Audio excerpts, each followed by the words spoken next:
গুরুত্বপূর্ণ ইস্যুগুলি নিয়ে আপনাদের সঙ্গে একটা ডিটেইল ডিসকাশন করব, যেটার থেকে অনেক কিছু বেরিয়ে আসবে। আমি 8 তারিখে খাদ্য দপ্তরের অধিকর্তার দায়িত্ব গ্রহণ করি এবং আজকে respected director sir, Shri Samit মহোদয়, আদার অফিসার্স, ডিয়ার কলিগস, ডিপার্টমেন্টের রিভিউ মিটিং সবাইকে স্বাগত জানাই। আমাদের এই মিটিং চেয়ার করুন। সবাইকে নমস্কার।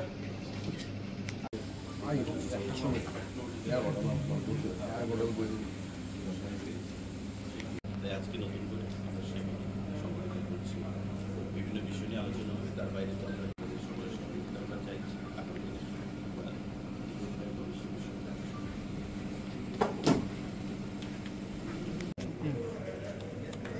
এটা আমাদের রুটিন মাফিক যে মিটিং অনুষ্ঠিত হয়, রিভিউ মিটিং, খাদ্য এবং জনসম্ভরণ দপ্তরের উদ্যোগে। এখানে ডাইরেক্টর বা জয়েন্ট থেকে আগত এসডিসি, ফুড ইন্সপেক্টর এবং ডেপুটি ডিরেক্টর লেভেলে যারা অফিসাররা আছেন প্রত্যেকে এখানে উপস্থিত আছেন। আমরা নিয়মিত এই মিটিং অনুষ্ঠিত করে থাকি এবং সারা রাজ্যে এই দপ্তরের অধীন কোথায় কি হচ্ছে, পিডিএস সিস্টেম যাতে কোনো ধরনের ব্যাঘাত না ঘটে। আপনারা দেখতে পেয়েছেন যে গত কয়েকদিন আমাদের পেট্রোল এবং ডিজেলের একটু সংকট ছিল, কারণ বদরপুর এবং লামডিং অঞ্চলে রেলের যে ডিরেলমেন্ট, রাস্তায় সেখানে কিছুটা অসুবিধা হয়েছিল, কিন্তু পেট্রোল ডিজেল আবার রাজ্যে আসতে শুরু করেছে এবং আজ রাত থেকে আমরা আশা করি আমাদের যে পেট্রোল ডিজেলের সংকট সেটা মিটে যাবে। সমস্ত কিছু বিষয় নিয়ে প্যাডি প্রকিউরমেন্ট রয়েছে আমাদের সামনে। ডিসেম্বর মাস থেকে আমাদের এবারকার রবির মরশুম সেটা শুরু হবে। সমস্ত কিছু বিষয় নিয়ে দপ্তরের কাজকর্ম যেন ভালো চলে সারা রাজ্যে, সে বিষয়ে আমাদের এই মিটিং। যারা এখানে উপস্থিত আছেন, ডাইরেক্টর থেকে শুরু করে জয়েন্ট ডাইরেক্টর এবং বিভিন্ন স্তরের আধিকারিকগণ, তাদের সবাইকে আমরা স্বাগত জানাই। আপনাদের মিডিয়ার বন্ধুদেরকেও আমরা স্বাগত জানাই। যেহেতু খাদ্য দপ্তরের রিভিউ মিটিং, বাজারে তেলের দাম থেকে শুরু করে আলু পেঁয়াজের দাম বৃদ্ধি পাচ্ছে, সেই বিষয়ে কি আলোচনা? দেখুন, আপনাদেরকে আগেও বলা হয়েছে যে আলু পেঁয়াজ এটা আসলে খাদ্য দপ্তরের অধীনে আসে না। It's not a PDS item. PDS item যেগুলো, সেগুলো নিয়ে আমরা আলোচনা করি। তারপরেও মহকুমা প্রশাসন রয়েছে, মহকুমা প্রশাসন থেকে বাজারে প্রতিনিয়ত নজরদারি রাখা হচ্ছে। আলু পেঁয়াজ অ্যাকচুয়ালি এটা এগ্রিকালচারাল প্রোডাক্ট, এগ্রিকালচারের দপ্তরের অধীনে আছে। তারপরেও আমাদের দায়িত্ব রয়েছে, তাই মহকুমা প্রশাসন যখন কোনো বাজারে ভিজিটে যান বা কোনো ছাপা কর্মসূচি মানে অনুষ্ঠিত করেন, সেখানে খাদ্য দপ্তরের যারা আধিকারিকরা রয়েছেন এসডিএম অফিসে, ইন্সপেক্টর থেকে শুরু করে তাদেরকে সেখানে সঙ্গে নিয়ে যান। তো প্রত্যেকেরই একটা বদ্ধমূল ধারণা রয়েছে যে আলু বলুন, পেঁয়াজ বলুন বা সমস্ত ফুলকপি বলুন, এগ্রিকালচারাল যত কিছু জিনিসই রয়েছে, যদি দাম বৃদ্ধি পায় তো খাদ্য দপ্তরের সেটা এখতিয়ার। এটা আসলে আমাদের এখতিয়ার না। আমাদের এখতিয়ার হচ্ছে অনলি পিডিএস আইটেম। তারপরেও আমরা এখতিয়ার বহির্ভূতভাবেই অনেক সময় যাই, যাতে করে এই যে ইনফ্লেশন বা রেট যে বৃদ্ধি, সেটাকে কন্ট্রোলে রাখা যায়। তো সে বিষয়ে আজকে আলোচনা হবে এবং আপনারা দেখেছেন যে আগরতলা সহ সারা রাজ্যের বিভিন্ন বাজারগুলোতে প্রতিনিয়ত যে নজরদারি চলছে, হানাদারি চলছে দপ্তরের দ্বারা এবং এই মহকুমা প্রশাসনের দ্বারা, সেটা নজিরবিহীন। অনেক ফাইন, অনেক ব্যবসায়ী প্রতিষ্ঠান যারা কালোবাজারির সঙ্গে যুক্ত, ফাইন পর্যন্ত আমাদেরকে প্রদান করেছে। তো এই কর্মসূচি যেগুলো জনগণের স্বার্থ সংশ্লিষ্ট জনিত, সেইগুলো বিষয় নিয়ে আমরা আলোচনা করব। আজকের এই রিভিউ মিটিং চলবে সারাদিন ব্যাপী।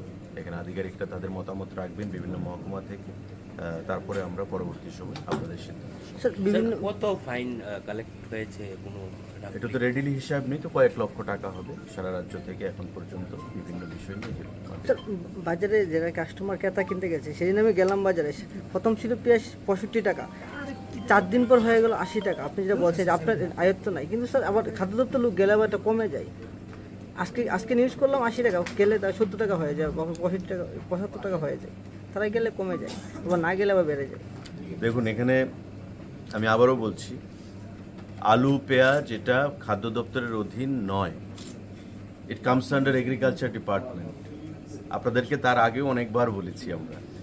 তারপরেও আমরা যাই, কারণ মহকুমা প্রশাসন সঙ্গে আমাদের যে ফুড ইন্সপেক্টররা, তারা মহকুমা প্রশাসনের এসডিএম এর যে অফিস, সেখানে তাদেরকে বসতে হয়। সেখান থেকে তারা এসডিএম এর নির্দেশে তাদের সঙ্গে যায়, এসডিসিরা যায়। তো স্বাভাবিকভাবেই অনেকের বদ্ধমূল ধারণা যে এটা খাদ্য দপ্তরের অধীন, আসলে এটা খাদ্য দপ্তরের অধীন নয়। অ্যাগেন আই এম রিপিটিং যে পিডিএস আইটেম যেগুলো সেগুলো আমাদের মধ্যে রয়েছে, এখতিয়ার রয়েছে। তারপরেও আমরা যাই, আগামী দিনেও আমরা যাব, কারণ আমাদের এটা একটা সরকার, এটা প্রত্যেকের সরকার, আমাদের যে এখতিয়ার রয়েছে বা এসডিএমকে সঙ্গে নিয়ে আমরা তার বাইরেও আমরা কাজ করি জনগণের স্বার্থে। তো সেই জিনিসটা আমাদের চলবে। আর আপনি যেটা বলেছেন যে 60 টাকা হয়েছে, 65 টাকা হয়েছে, এটা আপনার এটা সঠিক যে মার্কেটে কিছু জিনিসের মূল্য বৃদ্ধি হয়েছে, কিন্তু পোস্ট ফ্লাড যে এফেক্ট ফ্লাড হয়েছে ত্রিপুরা রাজ্যে, তাতে যে উৎপাদন হওয়ার কথা ছিল সেই উৎপাদন হয়নি, নষ্ট হয়েছে। মেঘালয় থেকে আনতে হচ্ছে, আসাম থেকে আনতে হচ্ছে, পশ্চিমবাংলা থেকে আনতে হচ্ছে জিনিসপত্র। এবং সারা দেশের সঙ্গে আপনারা যদি রেটটা মেলাবেন, দেখবেন যে সারা দেশে যেখানে জিনিস তৈরি হচ্ছে, উৎপাদন হচ্ছে, সেখান থেকে ট্রান্সপোর্টেশন কস্ট দিয়ে ত্রিপুরা রাজ্যে আনতে অনেকটাই অর্থের প্রয়োজন। তো স্বাভাবিকভাবেই চেক অ্যান্ড ব্যালেন্স সেটা করেই আমাদের চলতে হবে। তবে যা বাজারে মূল্য বৃদ্ধি সেটা আমরা সাপোর্ট করি না, এবং সেটা করতে গেলে আগামী দিনে কি কি পদক্ষেপ আমাদের গ্রহণ করতে হবে সে বিষয়েও আমরা আলোচনা করব, এবং আমরা চাই যাতে বাজারে মূল্য বৃদ্ধি আমরা নিয়ন্ত্রণে রাখতে পারি, এবং সেই প্রয়াসেই আমরা কাজ করছি। বিগত দিনে সেটা হচ্ছে, কিন্তু as per essential commodities act, EC act আমরা ইচ্ছা করলে এখানে চেঞ্জ করতে পারবো না। ফুলকপির দাম 200 টাকা হয়েছে, ব্যবসায়ীকে আমরা অ্যারেস্ট করতে পারবো না, এটা এখতিয়ার বহির্ভূত। তার কনকারেন্স লিস্টে আসে, আমাদের স্টেট লিস্টে আসে না। স্বাভাবিকভাবে আমরা ইচ্ছা করলে ইসি অ্যাক্টটাকে এখানে চেঞ্জ করতে পারবো না, আর যদি করতে হয় তবে রাষ্ট্রপতির অনুমোদন নিয়ে করতে হবে। তো এই জিনিসগুলো অনেকেই হয়তো জানে না, কিন্তু আমরা চাইছিলাম, এখানে অফিসাররা রয়েছেন, তাদেরকে আমরা দায়িত্ব দিয়েছিলাম যে ইসি অ্যাক্টটা কী করে আমরা একটু রিভিউ করতে পারি, কিন্তু সমস্ত কিছু ল ডিপার্টমেন্টের সঙ্গে আলোচনা করে যেটা বেরিয়ে এসছে যেটা আমরা করতে পারবো না যতক্ষণ না পর্যন্ত গভর্নমেন্ট অফ ইন্ডিয়া ইসি অ্যাক্টকে পরিবর্তন করবে। তো সেই জিনিসগুলো রয়েছে, টেকনিক্যাল পার্টগুলো রয়েছে। তারপরেও যারা আপনারা মিডিয়ার বন্ধুরা রয়েছেন, আপনাদেরও সেখানে অধিকার রয়েছে, দায়িত্ব রয়েছে যে আপনারাও সেই জিনিসগুলোকে যাতে কালোবাজারিরা সঠিকভাবে চলাফেরা করে, মানে জিনিসের মূল্য নিয়ন্ত্রণে রাখে, সেই জিনিসগুলো আপনারাও সেখানে নজরদারি রাখতে হবে। দপ্তরের ক্ষমতা রয়েছে, দপ্তরের কিন্তু ম্যান পাওয়ার সীমিত।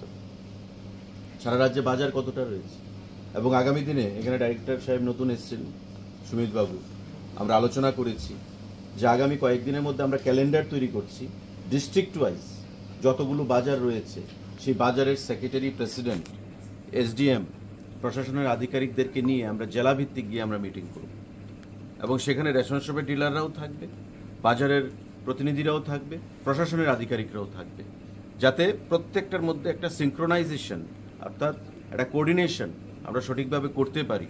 তার জন্য আমরা কাজ করব ডিস্ট্রিক্ট ভিত্তিক। তো দপ্তর থেকে আমরা পদক্ষেপ গ্রহণ করতে পারি, প্রচেষ্টা গ্রহণ করতে পারি, কিন্তু যারা কালোবাজারিরা রয়েছেন একটা অংশ, যাদের উদ্দেশ্য হচ্ছে মুনাফা অর্জন করা, তাদেরকেও আনমাস্ক করতে হবে, তাদেরকেও মানুষের সামনে আপনাদেরকে সেখানে তুলে ধরতে হবে। মিডিয়ার বন্ধুদের এটাই আপনাদের কাজ, ঠিক আছে? তো সেই জিনিসটা আমরা আগামী দিনে করব, আপনাদের সকলের সহযোগিতা আমরা চাই। Subscribe to Tripura Info and press the bell icon so that you never miss any latest updates and news on Tripura.